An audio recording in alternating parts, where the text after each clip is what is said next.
Russia and Ukraine have a long and complicated history, and everybody's trying to figure out what's going on and why. So Kamala Harris decided to straighten everything out for us. Break it down in layman's terms for people who don't understand what's going on and how can this directly affect the people of the United States. So Ukraine is a country in Europe. It exists next to another country called Russia. Russia is a bigger country. Russia is a powerful country. Russia decided to invade a smaller country called Ukraine. So basically, that's wrong.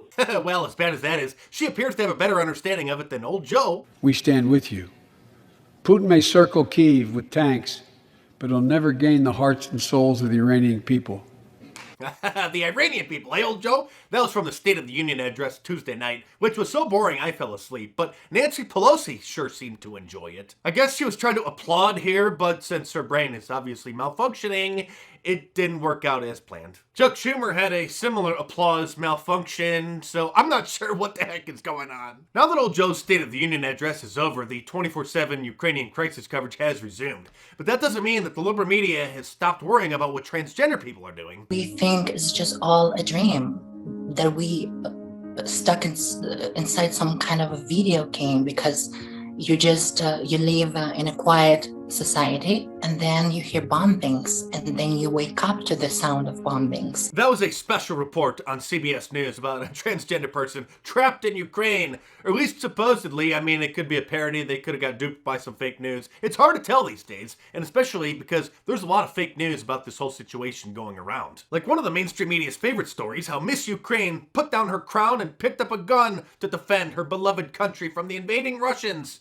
And then she had to issue a statement clarifying that that was an old photo of her with an airsoft gun and that she hadn't joined any of the militias. Nothing, however, beats Democrat Congressman Adam Kinzinger amplifying fake news. Oftentimes when there's a tragedy, fans of comedian Sam Hyde will blame him and start posting his picture on social media just to demonstrate how fast and easily fake news spreads online. This time, however, somebody photoshopped his face onto that of a pilot and said that he was the rumored Ghost of Kyiv, who had supposedly been shooting down a bunch of Russian aircraft, and Congressman Adam Kinzinger retweeted it. I guess he didn't just retweet it, he quote tweeted it, meaning he commented on the retweet, adding that Samuel Hyde had been owning the Russian pilots. Black Lives Matter extremists are particularly upset about the Russian invasion of Ukraine.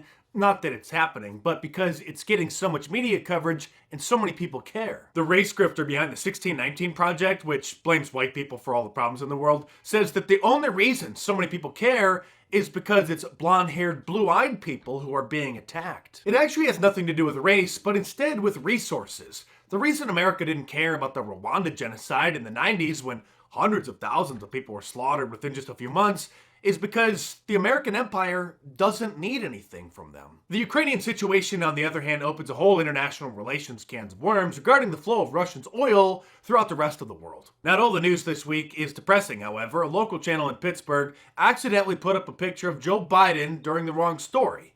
Or maybe it was the right one.